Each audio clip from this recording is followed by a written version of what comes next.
Lent పర్వదినాలు అనేవి ప్రామాణికంగా బైబిల్లో అయితే ఎక్కడ పేర్కొనబడిన దాఖలాలు అయితే లేవు.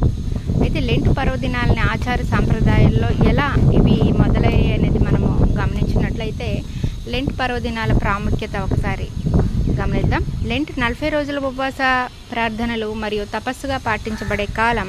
ఇది యేసుక్రీస్తు 40 రోజుల నిరాహార ఉపవాసంగా దీన్ని ఆయన మనకి మాదిరిగా ఆదర్శంగా ఉంచారనే భావించాలి. ఒకటి, ఆయన బాప్తిసం ఏ విధంగా మనకి మాదిరిగా ఉంచారో ఈ లెంట్ పర్వదినాలను కూడా మనము ఆచారంగా తీసుకున్నామనే చెప్పాలి. మత్తయి 4:2, లూకా 4:1-2 ఆధారంగా కూడా ఇవి కనిపిస్తాయి.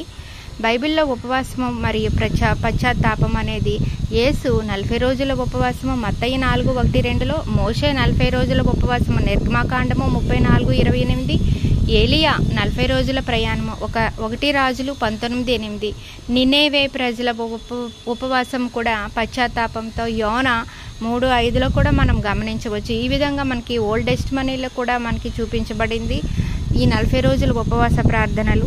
అయితే మనం యేసుక్రీస్తుకి మాదిరిగా మనం ఈ ఉపవాస ప్రార్థనలు అనేవి ఒక ప్రచారంలోకి అయితే ప్రాముఖ్యంగా వచ్చాయని మనం చెప్పాలి.